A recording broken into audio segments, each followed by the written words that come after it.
A colheita que nunca termina. Helena nunca quis voltar. A estrada de terra parecia mais estreita do que na infância. O milharal, mais alto. O silêncio, mais pesado. A fazenda ficava isolada no interior, cercada por hectares de plantação que balançavam como um mar verde imóvel. Ela herdara tudo após a morte da avó, a última da família que insistira em permanecer ali. Os vizinhos evitavam contato. Na pequena venda da cidade, os olhares demoravam mais do que o normal. "Você voltou para ficar?" perguntou o dono do mercado, sem sorrir. Helena respondeu que só precisava resolver a papelada e vender. Ele apenas disse: "Aqui nada termina, só continua." Na primeira noite ela acordou com o som, um farfalhar ritmado, como milhares de mãos tocando as folhas ao mesmo tempo. Quando amanheceu, decidiu caminhar até o milharal. E então percebeu. Toda a plantação do setor norte estava colhida, milhos arrancados com precisão perfeita, sem pegadas, sem marcas de máquinas, sem trilhas, como se o próprio campo tivesse se recolhido sozinho. Mas no galpão, os cestos estavam cheios, transbordando, e ela morava sozinha. Helena instalou câmeras na plantação.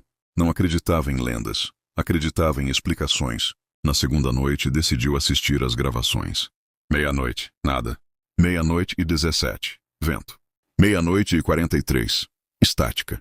00:59, os talos começaram a se curvar, não como vento, como se alguém estivesse passando entre eles. As plantas se abriam em corredores invisíveis, e então surgiram, vultos, altos, alongados, distorcidos como sombras fora de foco.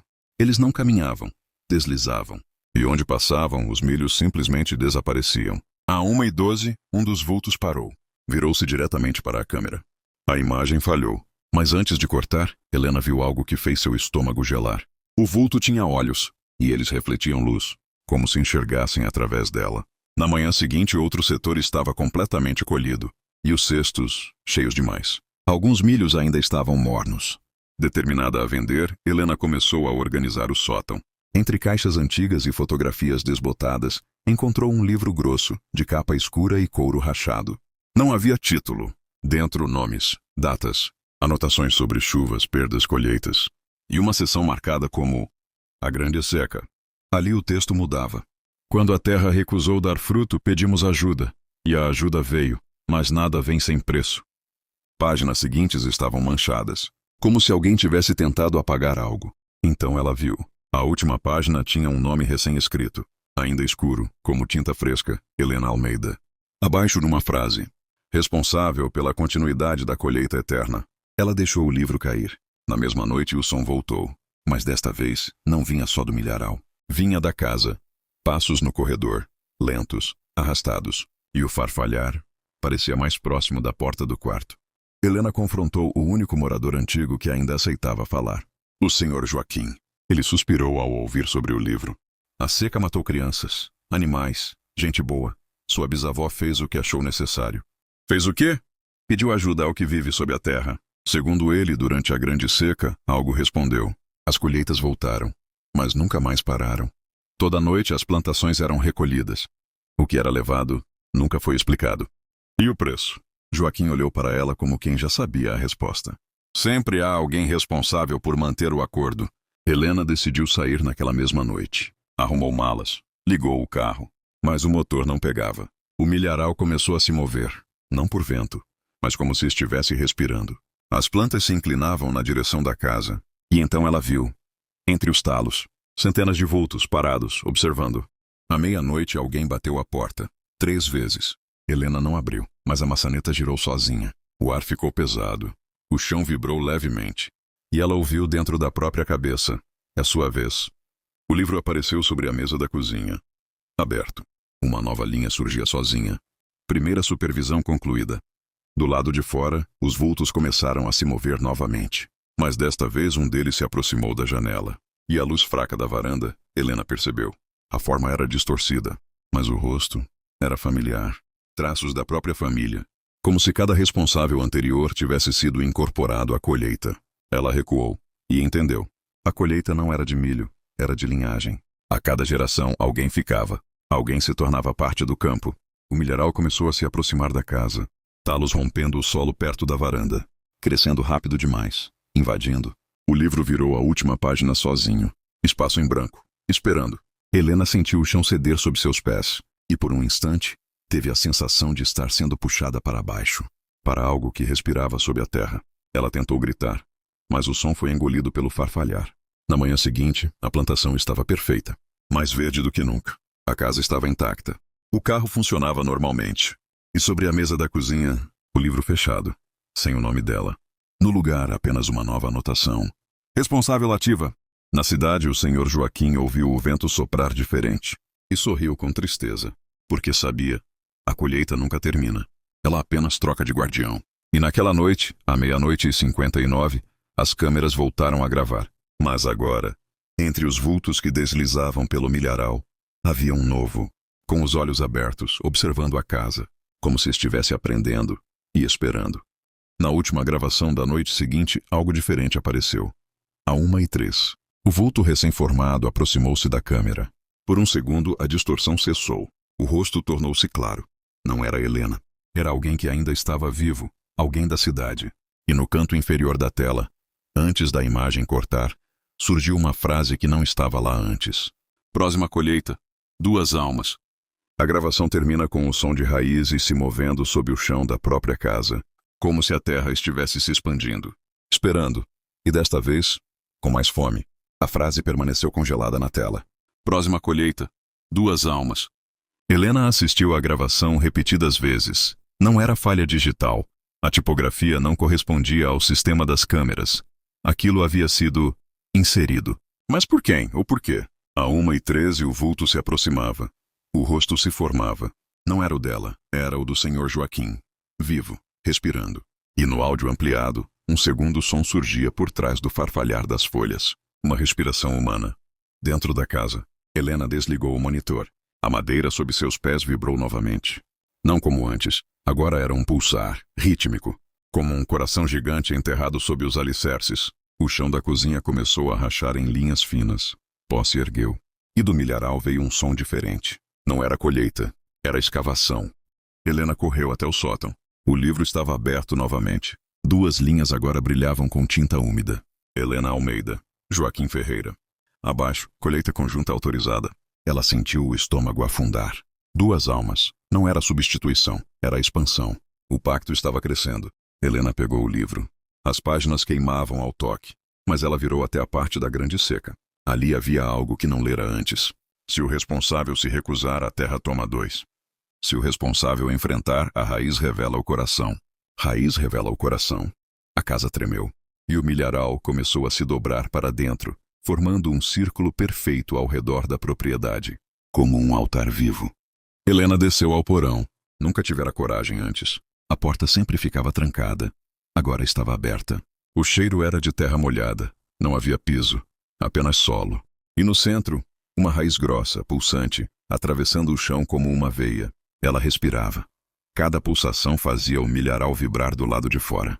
Helena entendeu. A colheita não vinha da superfície. Vinha de baixo, das profundezas. Ela ajoelhou, encostou a mão. Imagens invadiram sua mente. A seca. Crianças chorando. A bisavó ajoelhada no mesmo ponto. Uma voz sem forma oferecendo prosperidade. Em troca de continuidade, Helena puxou a mão. Chega! A raiz contraiu. O chão tremeu violentamente. E pela primeira vez, o farfalhar se transformou em um grito coletivo. O senhor Joaquim surgiu na porta do porão. Mas algo estava errado. Seus olhos estavam vazios, como os vultos. Ele desceu lentamente. Não lute, disse ele com voz dupla, ecoando. Você já faz parte. O livro apareceu novamente nas mãos dele. As páginas viravam sozinhas. Helena percebeu que a raiz se conectava à coluna vertebral dele. Fios finos de terra atravessavam sua pele. Ele já estava sendo colhido. A segunda alma era iminente. Helena segurou a raiz com as 2 mãos. Dor atravessou seu corpo. Imagens da colheita eterna. Gerações sendo absorvidas. Ela gritou. O pacto termina comigo. A raiz vibrou. O milharal inteiro ondulou como um mar em tempestade. E algo se moveu sob a terra. Algo maior que a própria fazenda. O chão do porão se abriu. Helena caiu. Mas não em escuridão. Ela caiu em um espaço imenso, subterrâneo. Raízes entrelaçadas formando paredes orgânicas. No centro, uma estrutura pulsante. Um coração feito de terra e ossos. Cada batida produzia colheitas. Cada pulsação exigia continuidade. Ela viu rostos presos nas fibras. Antepassados, responsáveis anteriores, sussurrando. Continue. Mas entre eles um espaço vazio, esperando duas almas. Helena entendeu o que significava a raiz revela o coração. Se destruísse o coração, o pacto acabaria. Mas a terra também morreria. Sem colheita, sem prosperidade, sem nada. Ela pensou na cidade, nas pessoas, na dependência silenciosa daquela abundância, e fez sua escolha. Não destruir, mas cortar a ligação. Ela envolveu o coração com os braços e direcionou toda a energia da raiz para si mesma. Sozinha. Não duas almas, apenas uma. O coração começou a secar. As raízes retraíram. Os rostos desapareceram. O pulsar diminuiu. Na superfície, o milharal parou. As plantas ficaram imóveis. Depois começaram a murchar. Não apodrecer, apenas encerrar. O Sr. Joaquim caiu no porão, desacordado, livre das raízes. A casa ficou em silêncio absoluto, sem farfalhar, sem pulsar. Quando o sol nasceu, o campo estava diferente. Não exuberante, não morto. Apenas comum, um campo comum. Helena despertou no porão, sozinha. A raiz central havia se transformado em pó. O livro apareceu pela última vez, aberto. As duas linhas com os nomes haviam desaparecido. No lugar apenas uma frase. Colheita encerrada, pacto dissolvido, responsável final, Helena. Ela sorriu com lágrimas. Subiu as escadas. O milharal não a observava mais. Não respirava. Era apenas planta. Na cidade, Joaquim acordou na própria casa sem memória da noite. E pela primeira vez em décadas o vento soprou leve. Sem sussurros. Meses depois, Helena vendeu a fazenda. Não como herança maldita, mas como terra comum. Antes de partir, voltou ao porão. Não havia raiz, não havia pulsação, apenas solo. Ela ajoelhou e tocou a terra. Fria, silenciosa. Sem fome, sem espera, e então foi embora. Naquela noite, pela primeira vez desde a grande seca, nenhuma planta se moveu à meia-noite. Nenhum vulto caminhou. Nenhuma colheita aconteceu. Porque a colheita que nunca terminava, terminou. O celeiro das vozes. Quando Clara sugeriu a mudança, Daniel acreditou que fosse apenas fuga. Fuga da cidade. Fuga das contas. Fuga do silêncio que se instalara entre eles depois do que perderam. A fazenda ficava a quase 40 minutos da estrada principal. Uma casa térrea antiga, varanda comprida, tinta descascando como pele antiga. Ao lado, afastado uns 20 metros, o celeiro. Velho, alto, inclinado levemente para a esquerda. A imobiliária avisara que estava desativado havia décadas. Charme rústico, o corretor disse. Clara chamou de recomeço. A filha deles, Elisa, chamou de casa que respira. Na primeira noite, o vento atravessou as frestas da madeira com um som estranho. Não um assobio, um murmúrio. Daniel se convenceu de que era o campo se acomodando à presença deles, até perceber que o som vinha apenas do celeiro, e que parecia cadenciado, como vozes falando ao mesmo tempo. Elisa tinha 5 anos e imaginação fértil. Ou era o que Clara repetia. Na terceira manhã, Daniel encontrou a filha sentada na varanda, olhando fixamente para o celeiro. Com quem você está falando? Ela apontou. Com eles. Eles quem? Os homens do chapéu. Eles não gostam quando você fecha a porta. Daniel sentiu o estômago contrair. O celeiro estava trancado desde que chegaram. Ele verificou. Cadeado intacto. Naquela noite, enquanto Clara dormia, Daniel ouviu passos. Passos sobre madeira, ritmo lento, de dentro do celeiro. Ele abriu a janela. O vento estava parado. Mesmo assim, o murmúrio continuava. E havia algo mais. Risos abafados. Na cidade mais próxima, Daniel encontrou registros antigos no arquivo público. Década de 1950. A fazenda pertencera à família Moura. Relatos de trabalhadores rurais desaparecidos. 5 homens contratados para reconstruir o celeiro após um incêndio. Nunca mais vistos. O caso foi arquivado como fuga coletiva. Mas um detalhe chamou atenção. O celeiro havia sido encontrado fechado por dentro, sem sinais de arrombamento, sem rastros de saída. Daniel perguntou ao atendente mais velho. O homem ficou pálido. À noite, ninguém passa perto daquele lugar. Por quê? Porque o vento não sopra ali. Daniel não entendeu, até voltar para casa. O campo estava agitado, árvores balançando, mas ao redor do celeiro, o ar permanecia imóvel, como se algo segurasse o espaço. Naquela noite, o cadeado estava no chão, intacto, a porta do celeiro entreaberta. Clara jurou que não mexera ali. Daniel pegou a lanterna. O interior cheirava a terra úmida e ferrugem. Feixes de luz revelavam partículas suspensas no ar e marcas no chão. Pequenas pegadas, descalças, entrando. Não havia pegadas saindo. Elisa? Clara chamou atrás dele. Silêncio. Então um sussurro. Não de uma direção específica. De todos os lados. Ela escuta melhor. Daniel sentiu algo roçar seu ombro. Girou rapidamente. Nada. Mas a porta se fechou sozinha. E o escuro se tornou absoluto. Elisa foi encontrada atrás do celeiro, parada, olhando para a parede externa. Eles não querem você aqui, papai. Quem? Os que ficaram. Ficaram onde? Ela apontou para o chão. Daniel ajoelhou. A terra estava fofa demais, como se tivesse sido revirada recentemente. À noite, Clara acordou com Elisa conversando no quarto. Eu não vou entrar ainda. Pausa. Ele não está pronto. Clara acendeu a luz. Elisa estava sentada na cama, sozinha, mas havia marcas no colchão, afundamentos, como se alguém estivesse sentado diante dela. O vento voltou, mas agora ele trazia palavras compreensíveis. Daniel ouviu claramente ao se aproximar do celeiro. Abra. Traga. Ela vê. Ele tentou gravar com o celular. O áudio captou apenas estática, mas ao reproduzir havia algo mais. Um eco repetido 3 vezes. Fique. Na madrugada, Daniel sonhou. Estava dentro do celeiro. 5 homens alinhados contra a parede, chapéus cobrindo os rostos, e atrás deles algo maior. Alto demais para caber ali, respirando. Quando acordou, havia terra sob suas unhas. Clara decidiu ir embora. Arrumou malas. Ignorou os sussurros. Ignorou o fato de Elisa chorar dizendo que eles iam ficar sozinhos. Na última madrugada antes da partida, o vento cessou completamente. Silêncio absoluto. Daniel acordou com um estalo. A porta da casa aberta. O celeiro iluminado por uma luz fraca vinda de dentro. Ele correu. Clara veio atrás. A porta do celeiro estava fechada, trancada por dentro. Elisa não estava na cama. Daniel começou a bater, gritar. Nenhuma resposta.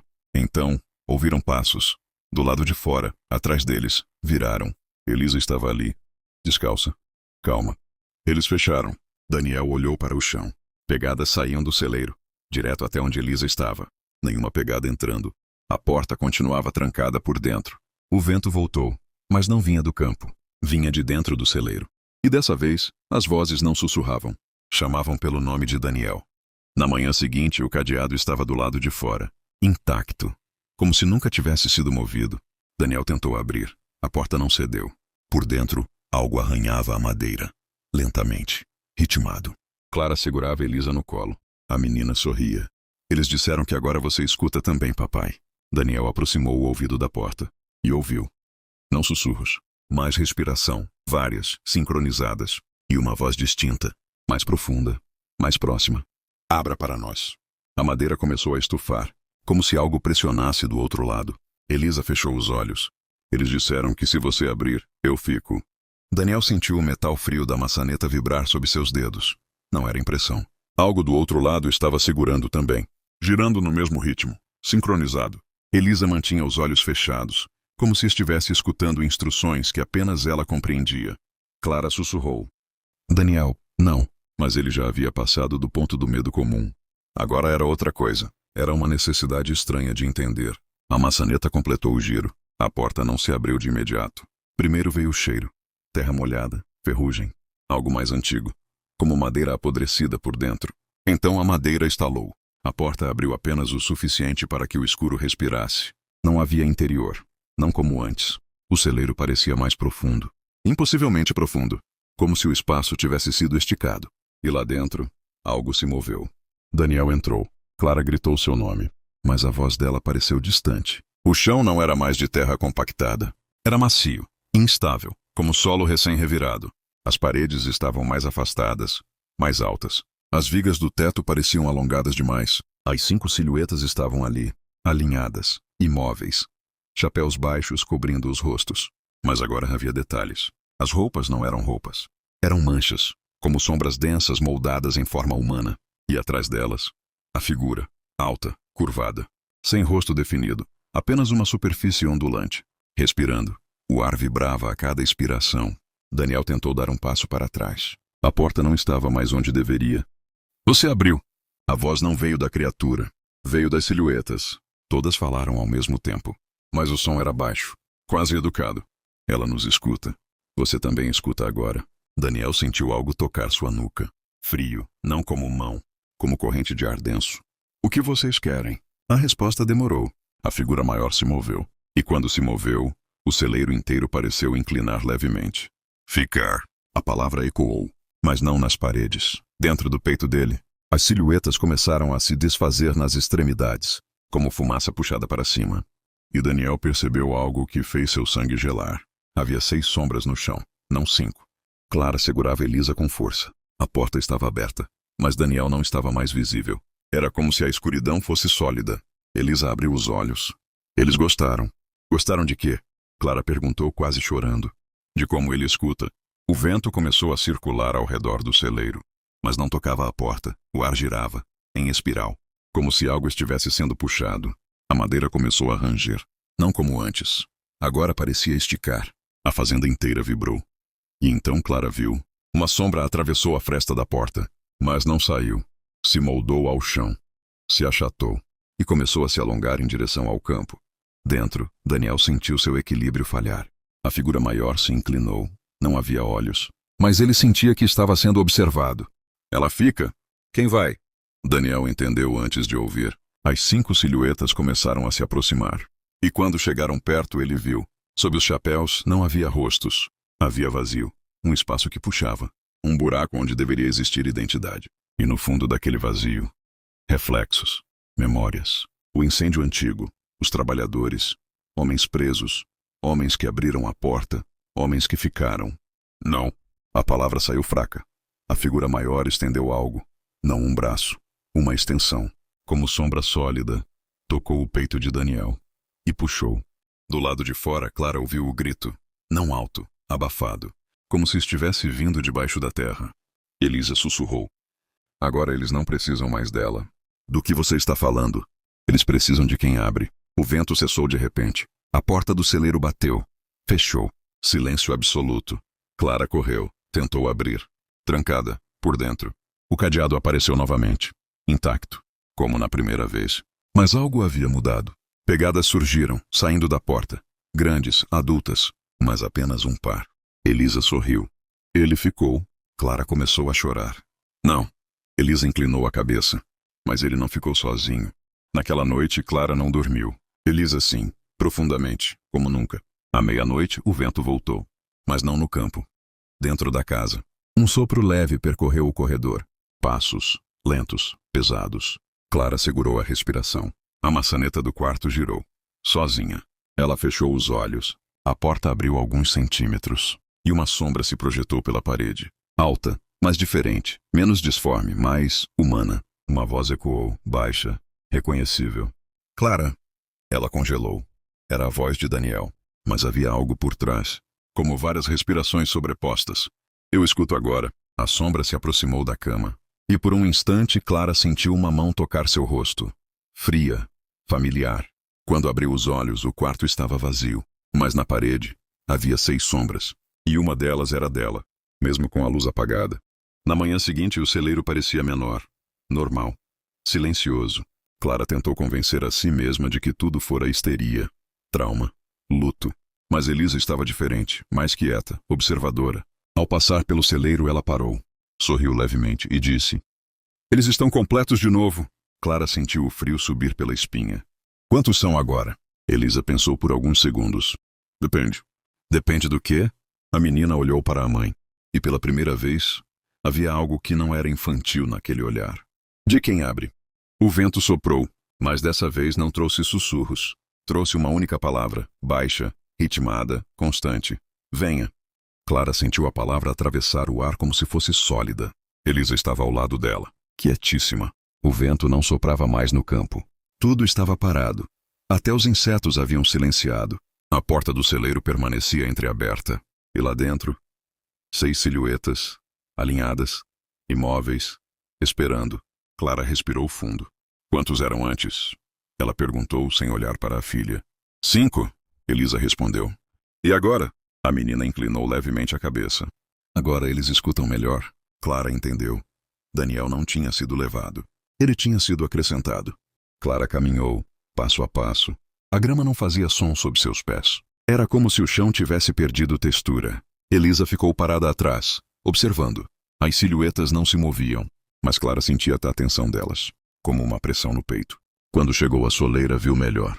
As figuras não eram exatamente sombras, eram ausências, recortes no espaço, como se a luz tivesse sido retirada dali. Entre elas, a sexta silhueta parecia menos estável, oscilava, e por um segundo, Clara reconheceu o contorno, o ombro, a inclinação da cabeça. Daniel. Se eu entrar, o que acontece? Ela sussurrou. A resposta veio em uníssono. Fica. E ela? Um silêncio. Então, ela escuta. Clara fechou os olhos, respirou, e fez algo que eles não esperavam. Ela deu um passo para trás. Elisa deu um passo à frente. Pequeno. Mamãe? Clara se ajoelhou diante da filha. Segurou seu rosto com firmeza. Eles não querem você. Eles disseram que eu fico. Eles mentem. A menina hesitou. Pela primeira vez desde que chegaram à fazenda, houve dúvida em seu olhar. E naquele instante, Clara percebeu algo. As silhuetas estavam mais próximas da porta. Não haviam se movido visivelmente, mas estavam, como se a própria escuridão estivesse se expandindo. Clara se levantou, virou-se para elas e gritou. Vocês precisam que a gente abra. O campo vibrou, as figuras tremularam. A voz profunda respondeu. Nós precisamos que escutem. Clara segurou a mão da filha e caminhou na direção oposta ao celeiro. O vento voltou, forte, violento, mas vinha do celeiro. A porta começou a bater. As tábuas rangeram como se algo estivesse tentando atravessar.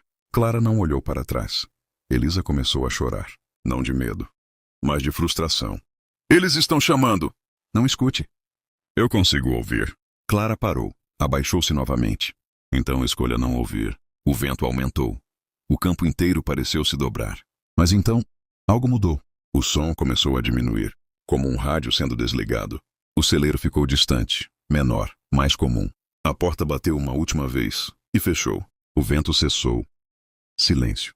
Naquela noite não houve passos, não houve sussurros. Elisa dormiu inquieta, mas sozinha.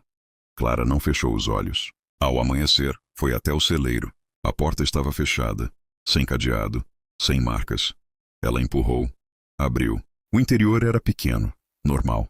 Cheiro de poeira, madeira velha, sem profundidade impossível, sem silhuetas, sem distorções. No chão, apenas terra seca. E algo mais.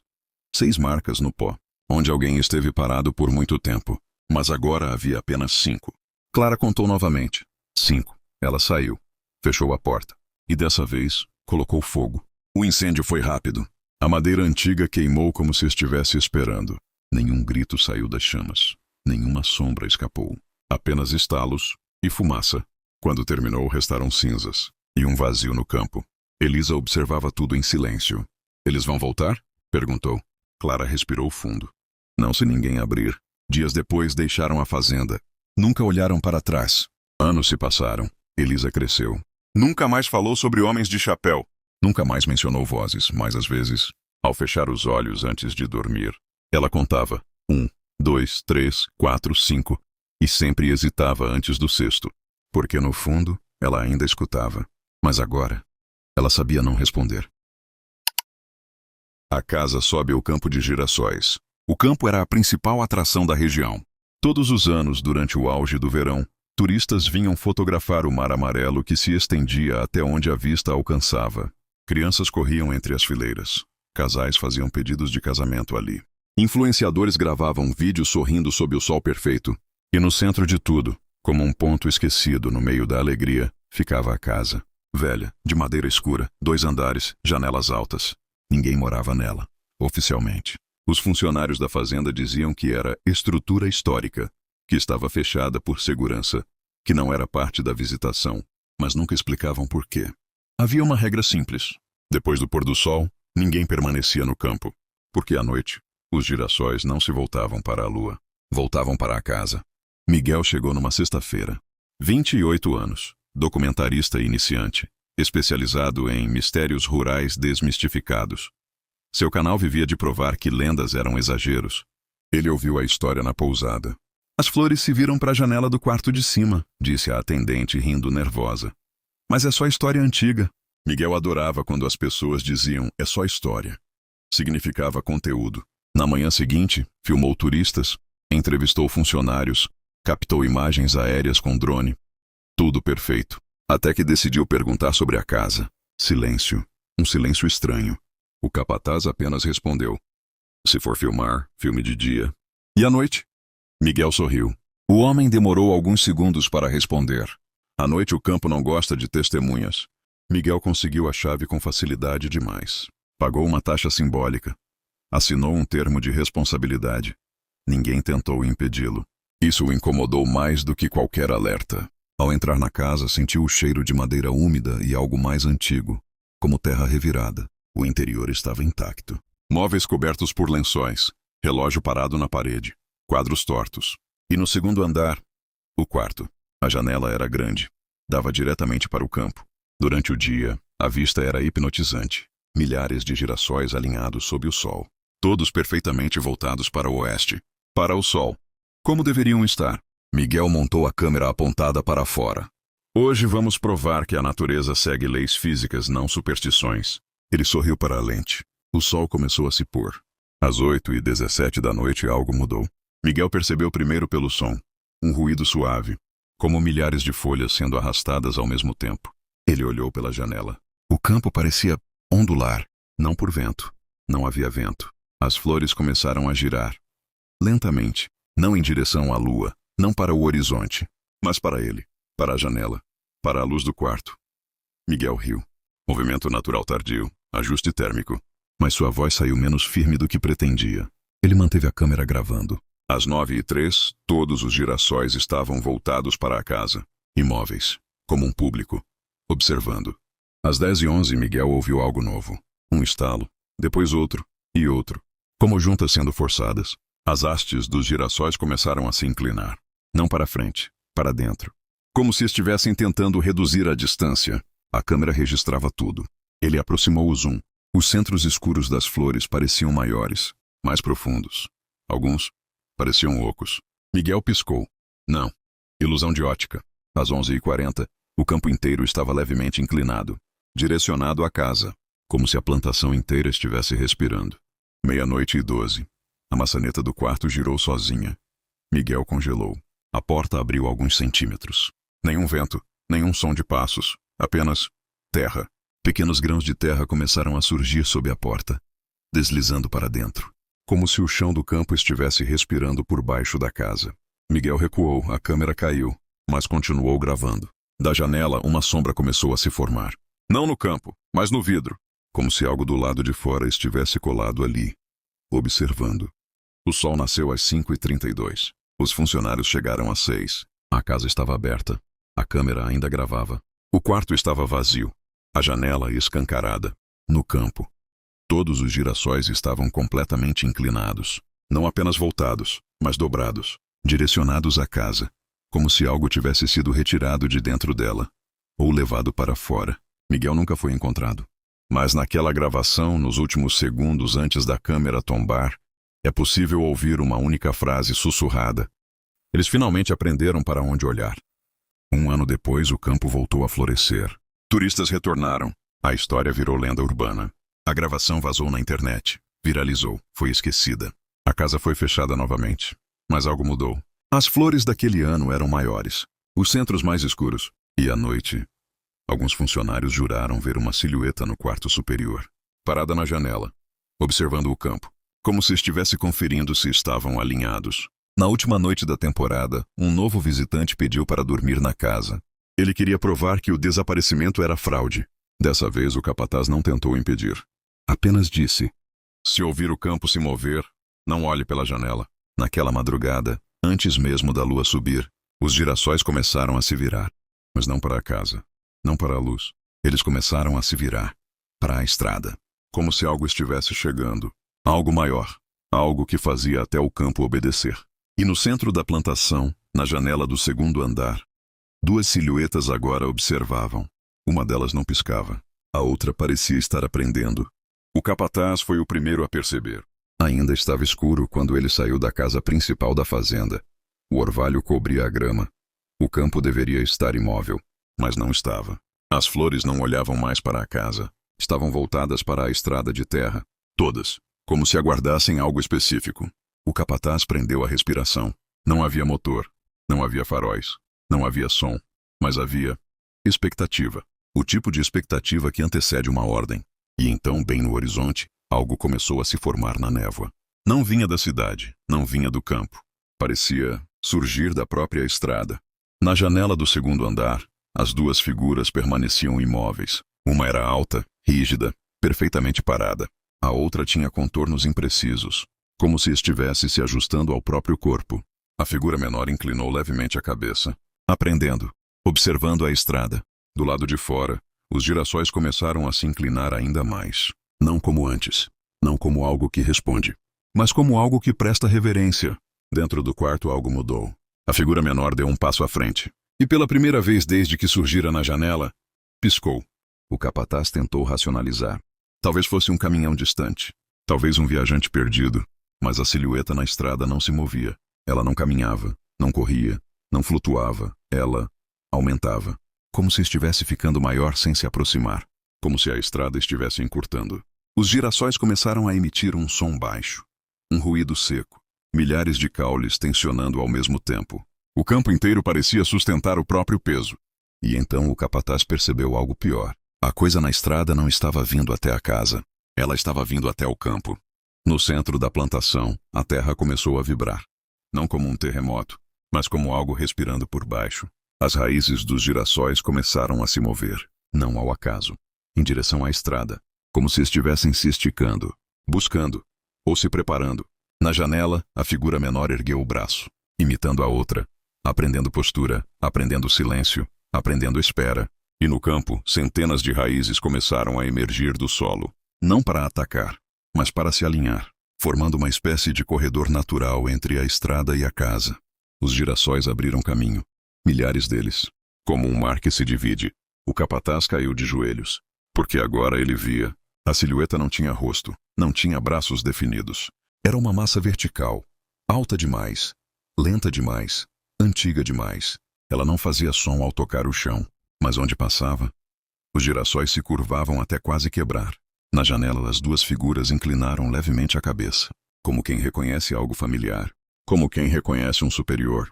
A coisa parou diante da casa. O campo inteiro estava em silêncio absoluto. Nem insetos, nem vento, nada. Então, algo aconteceu dentro do quarto. A figura menor começou a se desfazer. Sua forma tremulou, distorceu. E por um segundo, apenas um segundo, o rosto de Miguel apareceu. Mas não como era. Era vazio, profundo, como o centro de um girassol à noite. A figura maior permaneceu imóvel, observando. A massa na estrada inclinou-se levemente.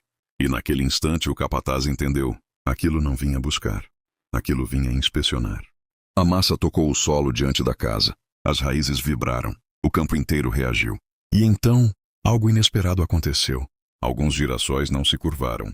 Poucos, muito poucos, mas permaneceram erguidos, voltados para o sol nascente, como se resistissem. A massa pareceu hesitar. A figura maior na janela inclinou a cabeça. A menor ficou imóvel. E pela primeira vez desde que surgira na estrada, a coisa emitiu um som. Não era um rugido, não era um grito.